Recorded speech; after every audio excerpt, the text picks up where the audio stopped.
poder entrar en el tema de la reforma y de la mujer, yo necesito unos minutos para situarlos históricamente en la situación de la mujer. Y además me voy a ir algo más atrás del siglo XVI, de inicios del siglo XVI, cuando empezó la Reforma, y tengo que irme al momento en el que apareció el cristianismo. No es que quiera jactarme de erudición histórica, es que necesito que ustedes contemplen exactamente el panorama de cuál es la visión de la mujer, de dónde arranca y con qué se encuentra la Reforma a inicios del siglo XVI.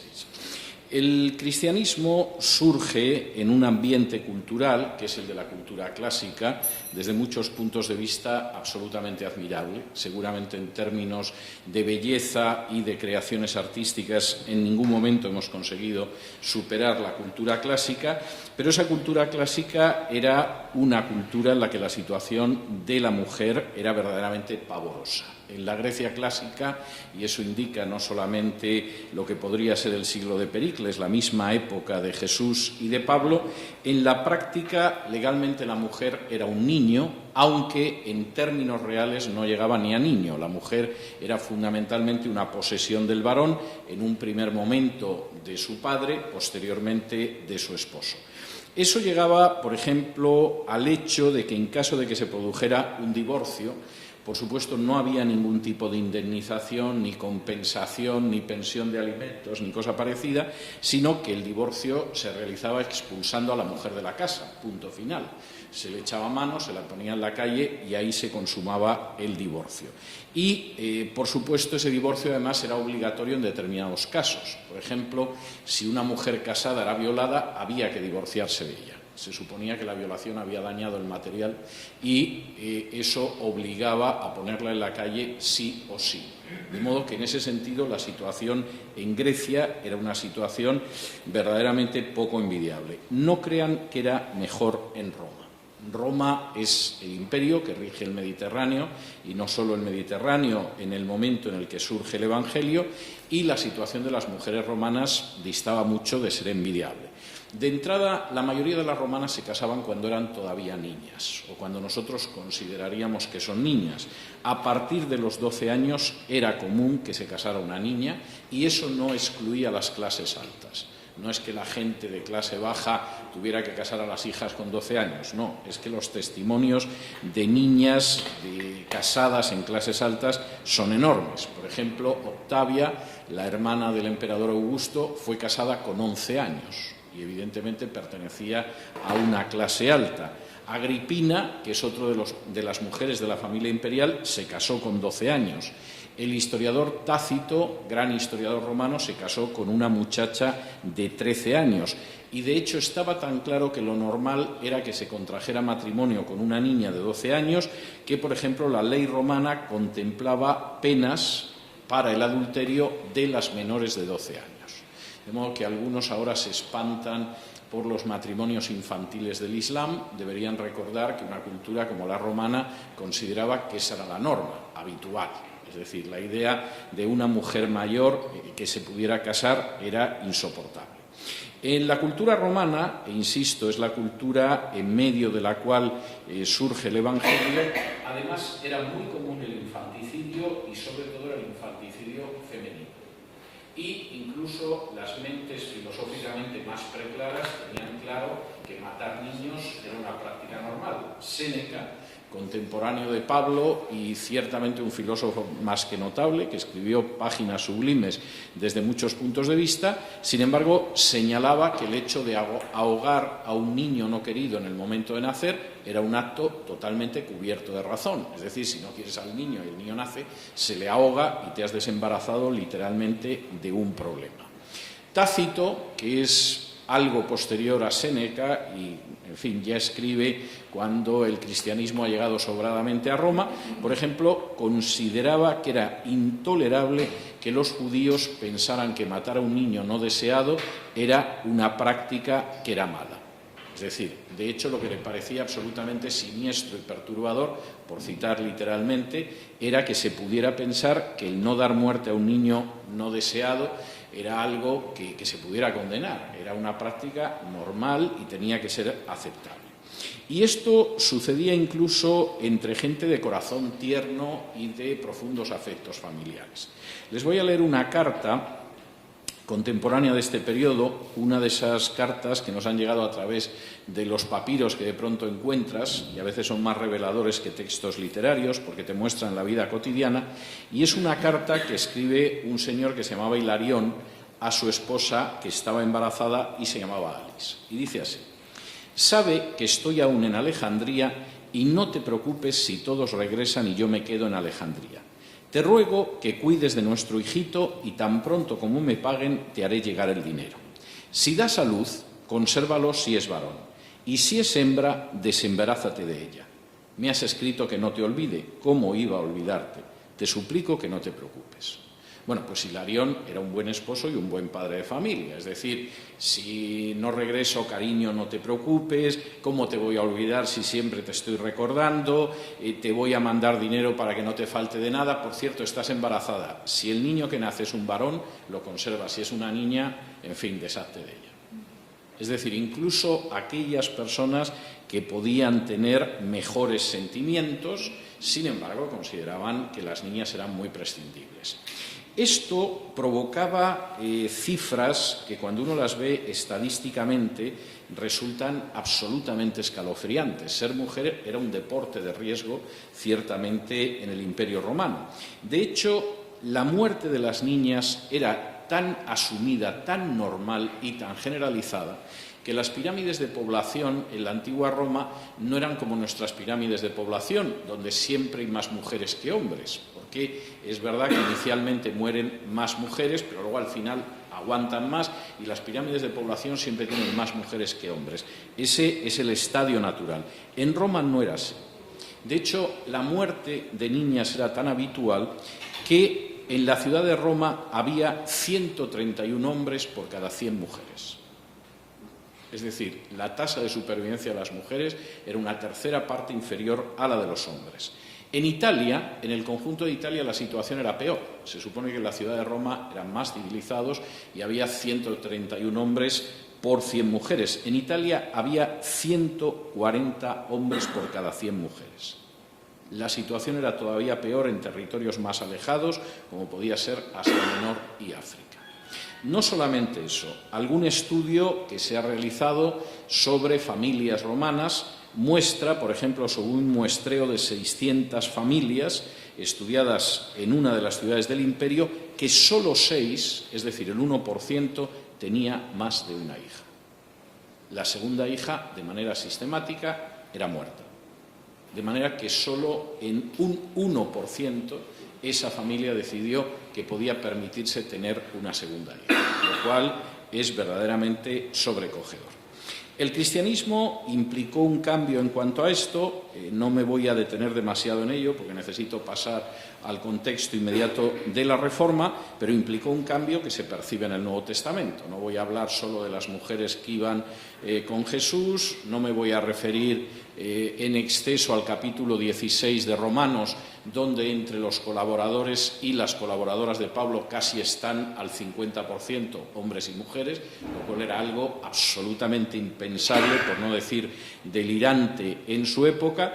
Y ni tampoco me voy a detener mucho en el hecho de que, por ejemplo, las mujeres afluyeron al cristianismo, que era auténticamente una cobertura en todos los sentidos, de manera inmensa, por muchas razones. Las cristianas se casaban más tarde, no había prácticamente matrimonios infantiles, no se producía el aborto ni el infanticidio. Al mismo tiempo se consideraba que el adulterio de la mujer estaba mal, pero también se consideraba que el adulterio del varón era negativo, y es curioso cómo a veces la desproporción de mujeres dentro de las comunidades cristianas era exactamente la contraria de la población romana. Por ejemplo, cuando en el año 303 se produzca una persecución en la ciudad norteafricana de Cirta, una ciudad del Imperio Romano, y, por supuesto, se dediquen a ejecutar a los cristianos, es curioso que de los restos que quedan de esa persecución hay 16 túnicas de varón frente a 82 de mujer. Había 5 mujeres por cada hombre dentro de esa comunidad cristiana. Es decir, realmente el cristianismo implicó un avance absolutamente extraordinario para la mujer, en el que no me puedo detener ahora porque este no es el tema, pero quisiera mostrar que esa era la situación inicial. Esa situación cambia de manera dramática a partir sobre todo del siglo III. Y empieza a cambiar de manera dramática porque en el seno del cristianismo empieza a entrar de manera masiva la filosofía grecorromana. Y en ese sentido hay una enorme inyección de estoicismo, hay una enorme inyección en muchos aspectos de la filosofía negativa del cuerpo, del sexo y de la mujer, y sobre todo a medida que avanza la Edad Media se va considerando cada vez con más claridad que el estado de perfección es el estado de celibato, el estado que implica mantener a las mujeres a distancia, el estado, incluso si se puede, de virginidad perpetua. Con lo cual, el concepto de la mujer en el cristianismo, que ha sido muy positivo en sus primeros años, empieza a ser un concepto que no tiene nada que envidiar, salvo en el hecho de justificar el infanticidio al que había a inicios del Imperio Romano, cuando surge el cristianismo. Voy a leerles algunas citas para que ustedes mismos se hagan una idea de qué se encuentran los reformadores cuando empieza la Reforma a inicios del siglo XVI. Tertuliano, que es uno de los padres de la Iglesia, por cierto obsesionado con el sexo en el sentido más negativo, y como él era un hombre, lógicamente las mujeres eran un peligro terrible, por ejemplo, en De Culta Feminarum escribe lo siguiente: ¿y no sabes tú que eres una Eva? La sentencia de Dios sobre este sexo tuyo vive en esta era. La culpa debe necesariamente vivir también. Tú eres la puerta del demonio. Eres la que quebró el sello de aquel árbol prohibido. Eres la primera desertora de la ley divina. Eres la que convenció a aquel a quien el diablo no fue suficientemente valiente para atacar. Así de fácil destruiste la imagen de Dios el hombre. A causa de tu deserción, incluso el Hijo de Dios tuvo que morir. Verdaderamente el texto es para echarse a temblar, y Tertuliano es muy interesante en algunos aspectos, pero su visión de la mujer como forma de tergiversar las Escrituras es algo para echarse a temblar. No crean ustedes que es distinto lo que opinaba Jerónimo, que hizo una labor extraordinaria traduciendo la Biblia de las lenguas originales al latín, la famosa Vulgata, pero que podía escribir que no hay nada más impuro que una mujer con el periodo y todo lo que toca lo convierte en impuro. Y, por supuesto, consideraba que la situación ideal del ser humano era vivir en la virginidad, a lo cual respondía algún cristiano de la época que eso llevaría a la extinción de la especie, lo cual, dicho sea de paso, parece bastante lógico.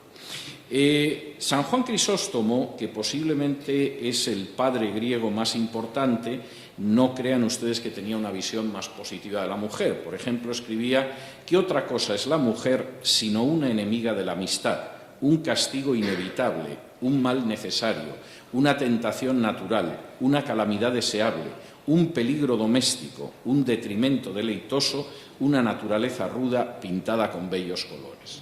Bien, como imagen clerical del pánico que le inspiraban seguramente a San Juan Crisóstomo las mujeres, no tiene desperdicio. Es decir, aquí la idea es que la mujer tiene un elemento atractivo y deleitoso, pero para mal. Es decir, realmente esa es, el foco de tentación. De hecho, San Juan Crisóstomo, que ya había entrado en la deriva de todo lo negativo que es el sexo, escribía: el hombre vivía en el paraíso sin deseo alguno sexual, de tal manera que no existían relaciones sexuales, ni nacimiento, ni otras clases de corrupciones. Solo después del pecado el hombre fue revestido de la esclavitud del matrimonio. Por supuesto, San Juan Crisóstomo nunca explicó cómo obedecieron el mandato de crecer y multiplicaos sin tener relaciones sexuales. Quizá había un laboratorio para bebés probetas en el Edén, del que no nos cuenta nada el libro de Génesis, pero que supuestamente existiría. San Ambrosio, que aparte de ser obispo de Milán fue el maestro de San Agustín, verdaderamente hace una descripción de la mujer que no tiene desperdicio. Sus caras son como viento abrasador y sus voces silbidos de serpiente, pero también aplican encantamientos nefastos a incontables hombres y animales. Y cuando se dice que su corazón es una red, se está hablando de la malicia insondable que impera en sus corazones. La descripción es verdaderamente notable. Mi muy admirado San Agustín de Hipona, que escribió extraordinarias páginas sobre la teología de la gracia y, en fin, es un teólogo aprovechable, desde luego no lo es en el terreno de las mujeres. Fíjense, por ejemplo, en algunas de las afirmaciones de San Agustín de Hipona. Nada rebaja tanto a la mente varonil de su altura como acariciar mujeres y esos contactos corporales que pertenecen al estado del matrimonio. Es decir, aquí San Agustín tampoco está hablando de la prostitución o algo así, no. El estado del matrimonio es algo que rebaja la mente varonil de una manera terrible. En La ciudad de Dios, que es un texto de filosofía política todavía notable, San Agustín escribía: «Es Eva la tentadora de quien debemos cuidarnos en toda mujer. No alcanzo a ver qué utilidad puede servir la mujer para el hombre si se excluye la función de concebir niños». Lo cual es verdaderamente notable. Y, por supuesto, esta última afirmación no tiene tampoco ningún desperdicio. Las mujeres no deben ser iluminadas ni educadas en forma alguna. De hecho, deberían ser segregadas, ya que son causa de insidiosas e involuntarias erecciones en los santos varones. O, y con esto termino, cuán sórdido, inmundo y horrible es el abrazo de una mujer. Bien, para un personaje que había vivido una vida eróticamente movida antes de su conversión, no está nada mal. No crean ustedes que la cosa mejoró con la escolástica. De hecho, Santo Tomás de Aquino, personaje, por supuesto, nacido, criado y crecido en una sociedad que consideraba que el sexo de por sí era malo y, desde luego, en el paraíso nunca existió, y que pensaba que, por supuesto, la forma de vida más perfecta era el celibato, pues no esperen ustedes que tuviera una buena opinión de las mujeres. Por ejemplo, la Suma Teológica dice: «El padre tiene que ser más amado que la madre y merece mayor respeto porque su participación en la concepción es activa y la de la madre simplemente pasiva y material». Bien. O, por ejemplo, añade: «La mujer es un defecto de la naturaleza, una especie de hombrecillo defectuoso y mutilado. Si nacen mujeres, se debe a un defecto del esperma o a los vientos húmedos. Solo es necesaria para la reproducción». Y, por supuesto, de manera totalmente coherente, Santo Tomás de Aquino acababa concluyendo que un matrimonio sin relaciones carnales es más santo. No hace falta decir que esto no era solo la visión de los teólogos o el ordenamiento eclesial. Es que hasta los inquisidores tenían claro que el gran problema eran las mujeres. Por ejemplo, en el manual de inquisidores clásico, el Maleus Maleficarum, el martillo de las brujas, los dos monjes inquisidores dominicos que lo escriben dicen lo siguiente: «La mujer es un enemigo adulador y secreto. Y si decimos que es más peligrosa que una trampa, no queremos decir una trampa de cazadores, sino diabólica. Y cuando se dice que su corazón es una red, se está hablando de la malicia insondable que impera en ella». Incluso personaje tan ilustrado y paralelo a la Reforma como era Erasmo de Róterdam tenía una afirmación de la mujer que verdaderamente es un tanto sobrecogedora. Por supuesto, no llegaba a decir las cosas que escribieron San Agustín o San Ambrosio o Santo Tomás, porque a fin de cuentas Erasmo era ilustrado, pero fíjense ustedes en la displicencia altiva de la siguiente definición de la mujer. La mujer es, reconozcámoslo, un animal inepto y estúpido, aunque agradable y gracioso. Es decir, las mujeres de por sí son tontas, pero hay que reconocer, no podemos negar, que, hombre, agradables pues pueden ser, y guapas algunas muchísimas. Esto, por supuesto, el hombre más ilustrado. ¿Cuál es la visión de la Reforma en medio de este mundo, como habrán visto ustedes, que desde hacía 1500 años, es decir, milenio y medio, y salvo un pequeño paréntesis del inicio del cristianismo, no se puede decir que tuviera una visión positiva de la mujer? Es decir, la visión que ya legal, jurídicamente, era una visión desastrosa, además de pronto se sumaba a una visión teológica y filosófica terrible. Pues realmente la visión de la reforma de la mujer era enormemente positiva, entre otras cosas porque la reforma empezaba rechazando de manera tajante todos los prejuicios de la Edad Media. Para empezar, y esto parece que era bastante lógico, la reforma regresó a la Biblia. ¿Y qué se encontró en la Biblia? Bueno, primero se encontró con que el mandato de creced y multiplicaos estaba antes de la caída. De manera que el sexo no podía ser malo, cuando de hecho formaba parte del propósito de Dios para el género humano.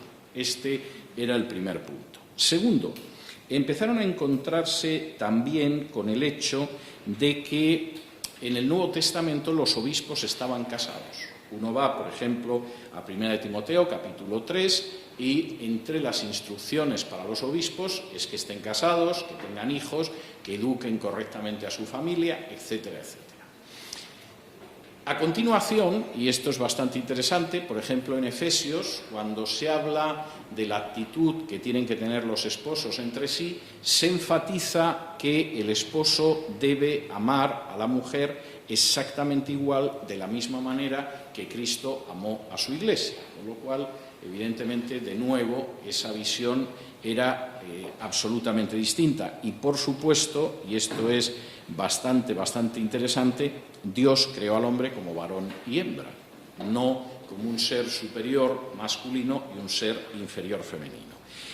Las consecuencias de esto en la manera en que contemplaban las relaciones entre hombres y mujeres son enormemente interesantes. Permítanme, por ejemplo, que les señale algunas cosas. Por ejemplo, para los reformadores estaba muy claro que el hecho de prohibir el matrimonio, el hecho de satanizar el sexo, era directamente diabólico. No era una equivocación teológica, era absolutamente diabólico. Por ejemplo, William Gotch, que es un teólogo reformado del siglo XVII, escribe: hay que considerar una doctrina de demonios la prohibición de casarse, porque es una doctrina contraria a la palabra de Dios. Richard Sives, otro de los teólogos puritanos, escribía al respecto: fue el diablo el que redujo a baja estima esa condición honorable que es el matrimonio. En esa misma línea iba Thomas Gaitheker, otro de los teólogos puritanos, que escribía: el lecho matrimonial, dicho por el apóstol, es de por sí libre de suciedad. Pero el espíritu de Satán dijo, hablando por estos hombres o bestias: el matrimonio es deshonroso.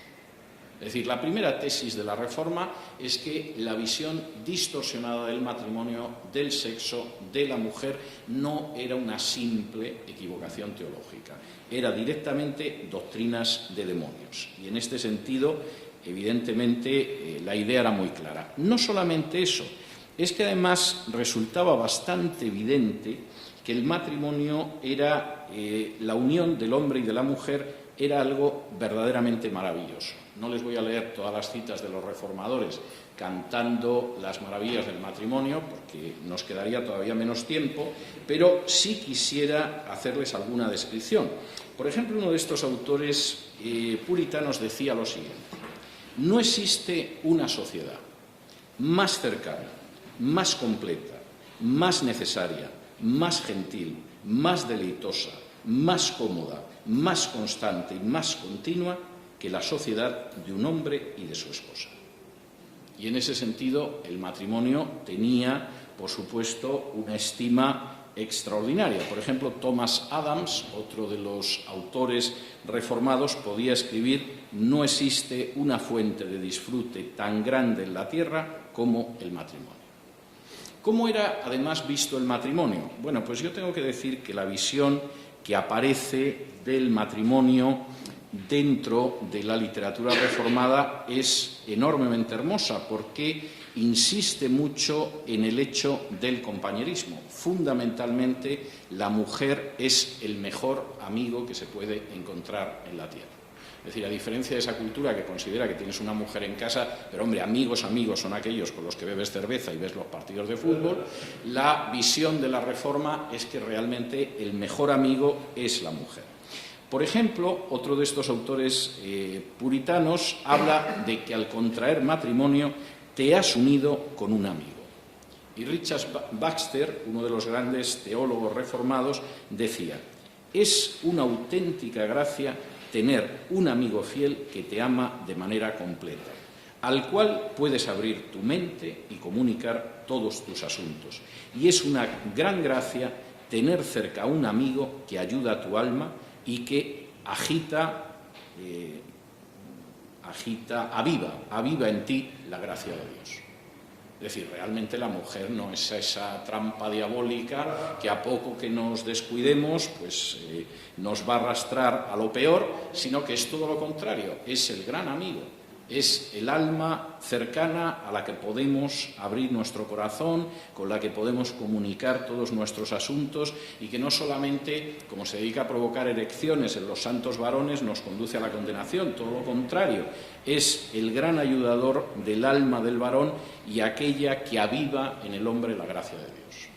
Es una visión de la mujer, supongo que lo aceptarán ustedes, totalmente distinta. Henry Smith, que es otro de los grandes teólogos reformados, decía que un regalo tal como la mujer es algo que solo podemos atribuir a Dios y hay que aceptarlo como si Él nos enviara un presente desde el cielo con un nombre que lleva escrito encima: el regalo de Dios. Es una visión ciertamente hermosa de la mujer, es decir, la mujer es algo que solamente puede caber en la mente de Dios y que por lo tanto tendríamos que tomarlo como ese regalo que te llega desde el cielo y que encima, para que no haya dudas, pone el regalo de Dios. No el regalo de Dios. El regalo de Dios es la mujer. Por supuesto, esto implicaba que la visión del sexo era muy positiva. Los puritanos tienen muy mala fama, fundamentalmente porque como nadie se ha dedicado a leer a los autores puritanos, hay mucha ignorancia y es muy fácil repetir todas las tonterías que se dicen sobre ellos. Yo creo que pocos autores cristianos han insistido más en las bondades del sexo que los puritanos, que no es la imagen que tendríamos de los puritanos. Hace una semana yo estaba hablando con una amiga mía, que es la presidente de una universidad cristiana en Estados Unidos, y le estaba comentando que estaba preparando esta ponencia y cuando le hablé de la bondad del sexo en los puritanos me dice: ¿hablas en serio? Digo, sí.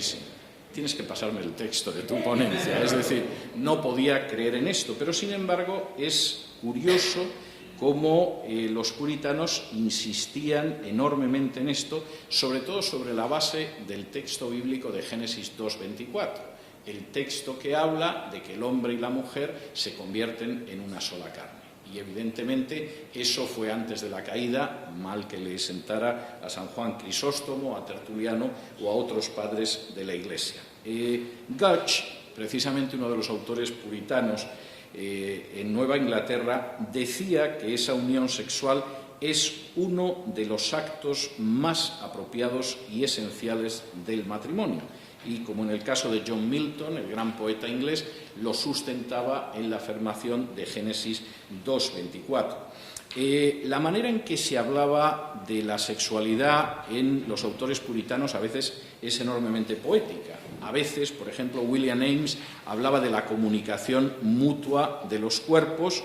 A veces, en otros casos, se hablaba de que es la manera en que se unen dos personas en una carne de acuerdo a la ordenanza de Dios. Y bueno, había algunos puritanos verdaderamente impresionantes. Por ejemplo, fíjense en esta descripción de Gutch, porque los puritanos consideraban que la unión sexual, lejos de ser algo que, en fin, lo que facilita es que se multiplique la especie, es algo bueno de por sí.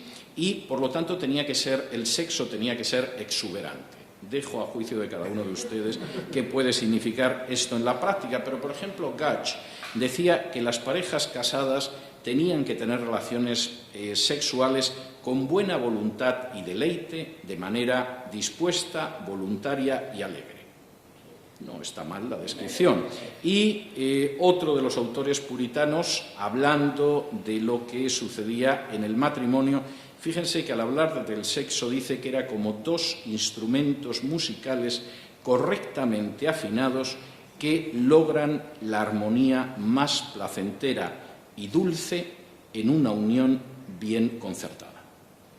La verdad es que como descripción del acto sexual tampoco está nada mal. Es decir, el elemento de poesía en los autores reformados era notable. Por ejemplo, Alexander Nichols, hablando de la mujer, que se supone que es nuestra mejor amiga, a quien podemos abrir el corazón, con quien compartimos ayuda, aquel ser que está a nuestro lado, la denominaba también el compañero del placer. De modo que en este sentido la visión de la mujer era radicalmente distinta, era una visión enormemente positiva. Siento no poder extenderme más en estos aspectos, pero hemos perdido algo de tiempo. Creo que esas pinceladas y esos botones de muestra les mostrarán un poco por dónde va. Por supuesto, la visión de la mujer en este sentido, en muchos casos, era presentada como algo totalmente distinto y opuesto a la teología católica y a la teología medieval, en el sentido de que esa era una visión deformada, diabólica de la mujer, y había que verlo de otra manera. Por ejemplo, Daniel Rogers, hablando de la esposa, decía que era el verdadero amigo y es lo más cercano que existe a tener paz en el alma con Dios. Incluso la definía como el mayor contento que hay debajo del sol. Lo cual es una visión de la mujer, en fin, a años luz, afortunadamente, de la que podían tener los autores. Por supuesto, no consideraban, estaban convencidos de que el ser humano, tanto mujer como hombre, estaba tocado y contaminado por el pecado. Su antropología no era una antropología optimista, sino pesimista. Pero, curiosamente, no pensaban que las mujeres fueran peores. No había algo, como decía Tertuliano, que las convirtiera en peores. De hecho, Robert Cleaver, escribiendo precisamente sobre esa cuestión, dice: aunque hay algunas mujeres malas y perversas, eso no prueba en absoluto que la malicia de su naturaleza sea mayor que la del hombre. Y por tanto resulta ridículo y estúpido que haya personas que hayan atacado a todo el sexo femenino por unas pocas mujeres que son malas. De manera que el juicio en ese sentido no podía ser más equilibrado. Pues sí, es verdad, claro que hay mujeres malas, igual que hombres. Y desde luego no se puede hacer un juicio de que son la puerta del diablo, la trampa diabólica, etcétera, porque es algo que se podría aplicar también, si queremos ser injustos, al conjunto del sexo femenino. Otro de los autores puritanos, enfrentándose con la idea de que bueno, pues en última instancia las mujeres son una trampa peligrosa que hay que eludir, decía lo siguiente: la esposa es una bendición, no una trampa. Tus libertades serán puras con ella y la vas a visitar en su habitación sin ningún tipo de pecado. No hay nada tramposo, maligno en la mujer en sí, todo lo contrario, es en ese sentido algo extraordinario. Y John Cotton, desmintiendo la tesis de que las mujeres son un mal necesario, que hemos visto en alguno de los teólogos medievales, tiene que haber mujeres, es un mal necesario, ¿no? Se escucha mucho entre los hombres, ¿no? Alguien, como dice una persona cercana a mí, es que alguien tiene que planchar las camisas en casa, con alguien hay que acostarse, es decir, no es algo agradable, pero en fin, se supone que es un mal necesario. Tienes que soportar a una mujer por las prestaciones que tiene, como los automóviles, ¿no? Los teólogos reformados sostenían que en absoluto era así, no eran un mal necesario, eran otra cosa. John Cotton, escribiendo, decía: las mujeres son criaturas sin las que no existe una forma de vivir agradable para el hombre. Son blasfemos aquellos que las critican y desprecian y que las llaman un mal necesario, porque son un bien necesario. Lo cual, de nuevo, es un texto tremendamente hermoso. Y escribiendo Cliva, otro de los autores reformados, sobre las mujeres, y hablando de que son el mal necesario, está criticando también esa tesis, dice: estos dichos y otros semejantes que tienden a despreciar a las mujeres los vomitan algunos de manera maliciosa y sin discreción, pero eso es contrario a la mente del Espíritu Santo. Es decir, evidentemente la mente del Espíritu Santo no es ni lejanamente que sean una trampa, que son el mal necesario, etcétera. No, en absoluto. De hecho, la mente del Espíritu Santo es que son el bien necesario y el ser que solamente Dios podría diseñar y que se puede considerar como alguien que lleva encima un letrero que dice el regalo de Dios.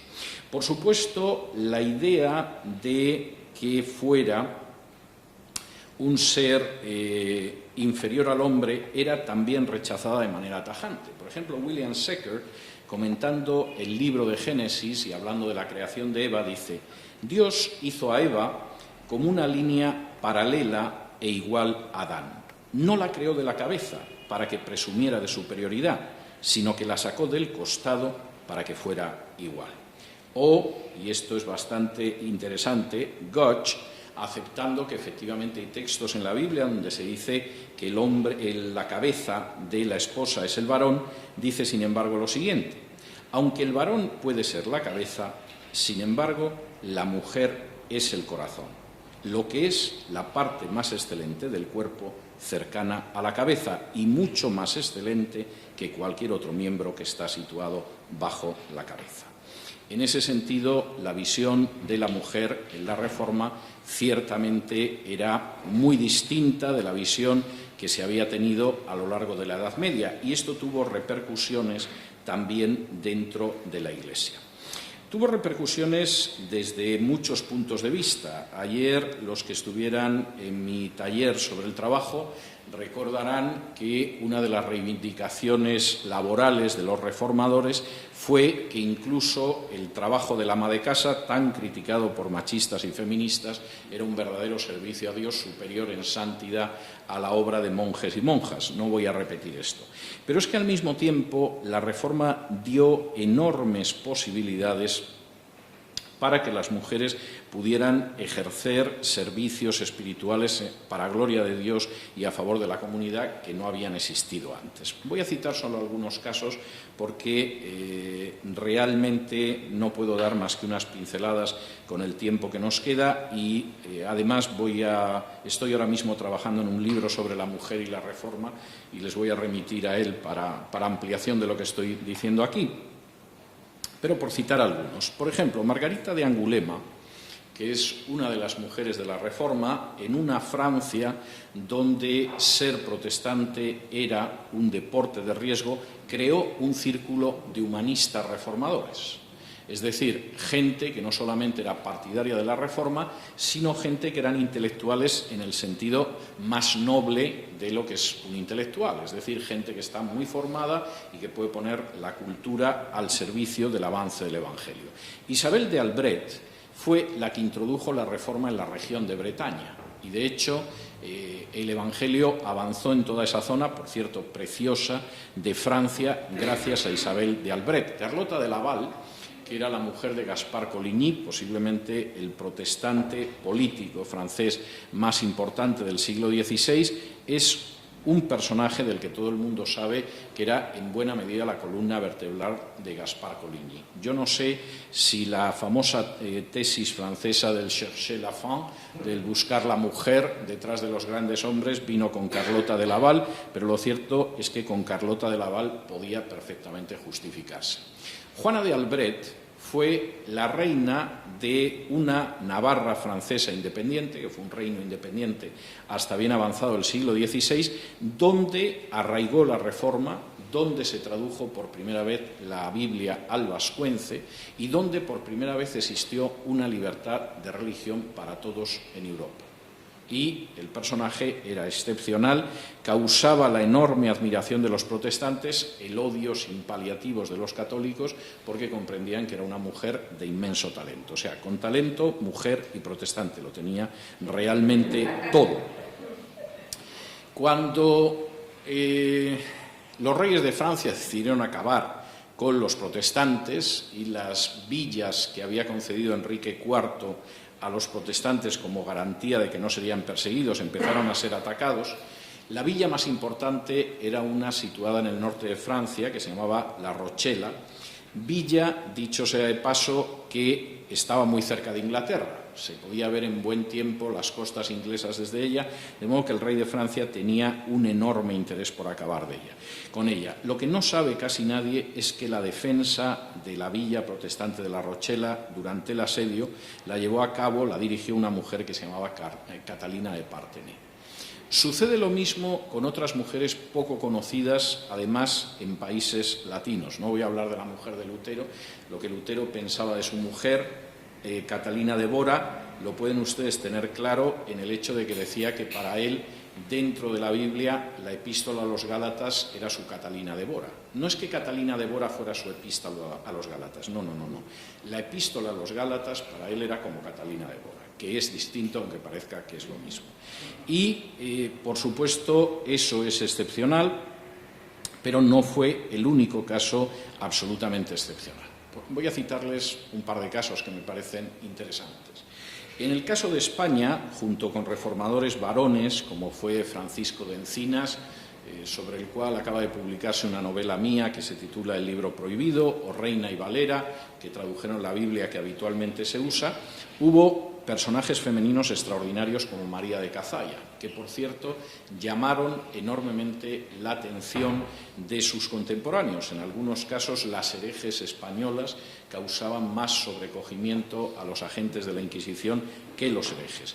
Pero es que en algunos casos la importancia de esas mujeres ha sido extraordinaria y es desconocida.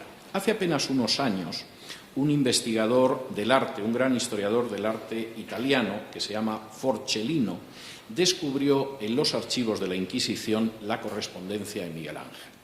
Miguel Ángel Buonarroti, que como ustedes saben es una de las cimas de la historia del arte universal, que fue escultor, arquitecto y pintor, y todo lo hizo extraordinariamente bien. Incluso con 80 años escribía sonetos que no están nada mal. Bien, la correspondencia de Miguel Ángel no se había publicado nunca de manera completa y en los archivos de la Inquisición aparecía una parte de esa correspondencia de Miguel Ángel. Una de las cosas que llamó la atención de Forcellino y que es enormemente interesante porque permite ver lo que fue la historia de la Reforma es que Miguel Ángel era protestante. En sus cartas habla directamente de la justificación por la fe, cuenta dónde se convirtió y cuenta que el mayor sufrimiento de toda su vida fue tener que esconderse e incluso dedicarse a pintarle frescos al Papa porque era la manera de sobrevivir. Miguel Ángel se sentía tan atormentado por el hecho de que había escondido su fe para sobrevivir y se sentía tan identificado con aquel discípulo que se llamaba Nicodemo, que en un momento determinado había ido a ver a Jesús, pero había ido a verle de noche porque le daba mucho miedo que lo pudieran ver los judíos, que la última obra de Miguel Ángel, que es una escultura magistral, La Piedad Rondanini, tiene un Jesús que apenas se ve y un Nicodemo que se ve muy bien, porque la cara de Nicodemo es la cara de Miguel Ángel. Y él mismo, en su última obra, se retrató como ese Nicodemo asustado, amedrentado, que por miedo a los judíos, en este caso a los agentes de la Inquisición, se había ocultado durante toda su vida. Lo que descubrió Forcellino era dónde se había convertido. Y se había convertido en un grupo de comunidades que creó primero un exiliado español que se llamaba Juan de Valdés, que huyó de España al sur de Italia, y que luego continuó una mujer con la que Juan de Valdés tuvo una estrechísima relación que se llamaba Julia Gonzaga. Julia Gonzaga fue verdaderamente la madre de la Reforma en Italia y la salvó del proceso de la Inquisición el hecho de que murió apenas unos meses antes y la Inquisición no llegó a detenerla ni a procesarla, sino, como otra gente de sus círculos, posiblemente hubiera acabado en una hoguera. Y curiosamente, entre la gente que se convirtió y arrastró luego una vida de cobardía que le pesó hasta el momento de su muerte, se encontraba el genial Miguel Ángel. Resumiendo y dándoles un tiempo para algunas preguntas. Frente a una visión de la mujer que hundía sus raíces dentro del pensamiento clásico. La mujer es un ser inferior, tiene sus aspectos buenos, pero para no más de unos minutos o unas horas al día, cumple determinadas funciones, pero no es un ser igual al hombre, visión clásica todavía empeorada por una visión católica partidaria del celibato, en la cual, claro, la mujer era el máximo peligro para alguien que quiere mantenerse toda su vida célibe, frente a esa visión negativa, bochornosa, que denigraba el matrimonio, que denigraba el sexo y que denigraba a la mujer. La Reforma presentó una nueva visión que simplemente se limitaba a volver a la Biblia. Al volver a la Biblia, la mujer no solamente no era un ser negativo, es cierto que hay mujeres muy malas, como también hay hombres muy malos, pero la mujer, en términos generales, y precisamente porque así se desprende de la Biblia, para el hombre es la compañera perfecta. Es el ser con el que se puede compartir toda la existencia, es aquel al que se puede abrir plenamente el corazón y confiar de una manera absoluta, es aquel al que podemos definir como nuestro mejor amigo, no como un mal necesario, sino como el bien necesario, que además es la compañera del placer y que incluso es un ser que solamente Dios podría diseñar para que se convierta en un auténtico regalo de Dios. Es ese ser, además, el que en un momento determinado puede ser el corazón de la pareja y al mismo tiempo es un ser que permite que la existencia del ser humano pues, pueda llegar a una belleza tan notable como algunos de los pasajes que yo he leído antes. Y, por supuesto, es un ser que también es motor del avance del reino de Dios en este mundo, que en algunas ocasiones, en los momentos más duros de la Reforma, tuvo que asumir funciones de extender el Evangelio allá donde el Evangelio no llegaba, que tuvo que defender situaciones que parecían absolutamente indefendibles, que entraron con el Evangelio en regiones donde, por supuesto, el varón no había llegado nunca con el Evangelio y que demostraron que efectivamente el hombre existe como varón y como mujer, o el ser humano existe como varón y hembra, si ustedes lo prefieren. Yo creo que es uno de los elementos que merece la pena reflexionar en este quinto centenario de la Reforma, porque nuestra cultura sigue llena de muchos de estos tópicos.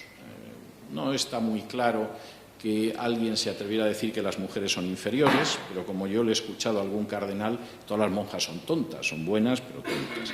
Y ese sentimiento, desde muchos puntos de vista, sigue muy inserto en nuestra cultura. Una cultura que tiende a ver mucho más a la mujer como un mal necesario o, como diría Erasmo, como un ser más bien tonto, pero que tiene también su lado bonito y agradable, lo cual es una forma quizá de sexismo elegante, pero no deja de serlo, esa es la realidad. La Reforma implicó un cambio radical simplemente por una razón: se limitó a regresar a la Biblia, a leer lo que veía en ella y aplicarlo.